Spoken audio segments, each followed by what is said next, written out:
God can rescue me, He can rescue you. If God can do that for me, He can do it for you. This is our rescue story. What will yours be? What's your rescue story? I had lived in a pretty low-income place that was filled with substance abuse and poverty, and that was a huge part of my life. I had been pretty entrenched in drugs. I was kind of lost in that. Found my way to a pretty dark place, and at the lowest point, I was homeless, living on the river bottoms, eating out of garbage dumpsters every day, spending a lot of time actually just in garbage dumpsters looking for food, looking for cans or just different things that I could use, and not a lot of hope. I was lost, pretty solidly lost, and not really anybody there for me that I could turn to for support. I tried on my own multiple times to get myself out of that spot, to be able to just rise above it. But the farther I got into the homelessness and the more that I was just entrenched in not feeling like any kind of acceptance or anything from society at all, the more separated and disconnected that I got, I feel like.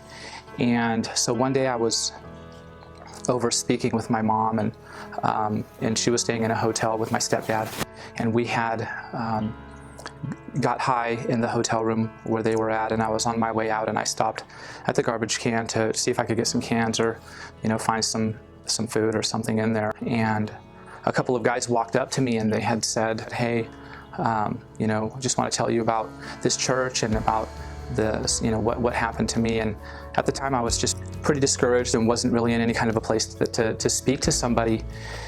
And I just was like, I really don't want to have this conversation. I appreciate that you're, putting some effort in here, but this is just not what I'm wanting at this moment. And they didn't give up. They just kind of pushed through. And one of the guys was saying, I was where you are a couple of months ago. I totally understand. And I just want to let you know that there is something out there. There is hope for you.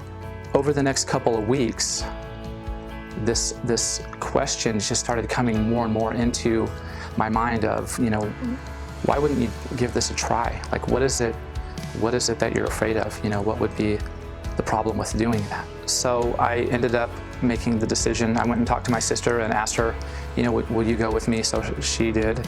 Her and her boyfriend at the time and their baby.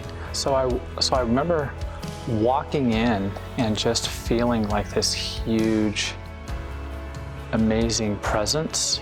There was a lot of energy, and Patty and Brooke were leading worship. I just remember Pastor Dave grabbing the microphone saying, "There's two people who've never been here before." And I remember my heart just started, I was already pretty anxious, but my heart just started pounding, and he said, "There's two ladies," and instantly I'm like, oh, thank God he said a lady, and my heart, racing, and he goes, "There's two ladies, you've never been here before, you've been lied to by the enemy, I want you to come up here right now, God has something for you." A lady goes up, and Pastor Dave is praying for her for a minute, so I just have all these thoughts going through my head, and I catch myself saying, thank God he said a lady again, and then I get angry with myself. All of a sudden there's this shift, and I'm thinking to myself, why did you even come if this is what it's going to be, if you're not going to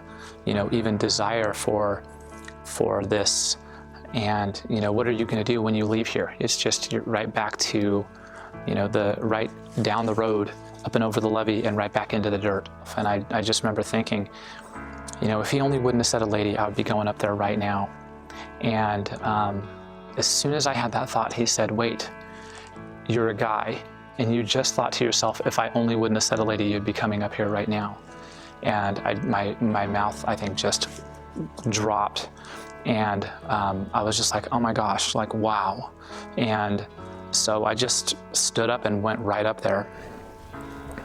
And I get up there, and he says, "Do you think Jesus can help you?" And I was like, "I don't know, I hope so." And he said, just lift your arms and start worshiping God." And so I put my arms straight up, like I was under arrest or something, and I remember my eyes closing, and he started praying, and he just kept praying for the power of God in my life. I barely opened one eye, and Pastor Dave was kneeling down looking at me, and he just said, "This is some powerful stuff, isn't it?" And I was just like, "Yeah, I can't move. I can't get up." And he just wanted me, he's just stay there. Just let God do what he's doing inside of you right now. And all of a sudden, I could just feel this energy kind of bubbling up, welling up inside of me, and I couldn't contain it. And I just got up and started walking to the back. I told my sister I need to go get some air. I got up, I started walking, and I hit the back door. Every step, like I was going faster and faster. By the time I got to the door, it was like a full stride, and I'm just like running out, and I'm outside, and I'm running around in the parking lot, jumping up and down, and just like I couldn't believe it. I knew something changed. I knew that my life was different, and I knew that that what was different was that the drugs were no longer going to be a part of it, and the craving, even in that very first moment, the craving for the drugs was gone. It was completely gone. I think what's happened since then, I went to Chico State. I ended up getting my bachelor's degree there and my master's degree in psychology because I wanted to be a therapist. I wanted to help people. I wanted to make a difference in other people's lives, and I wanted to be able to walk with people on their journey. I ended up getting my doctoral degree, also in psychology, and in that process, I started New Day Family Counseling Center, where we're sitting today. This is my office, and I feel like I have the most amazing job in the world. It was the 20th anniversary to the day that I walked into New Life Assembly, and so while we were driving, I did a quick Google search and found Harvest Church, and just felt like I wanted to stop in there and say hi to Pastor Dave and just thank you for honoring God in that pivotal moment for my life. A pastor had said that he had always wanted a counseling center as part of the church. Now we have also a New Day in Vacaville in Harvest Church. God took me from this place of just not having anything, barely surviving, and such a blessing to be able to have, to have this life and to live this life. And I have a lot of hope today.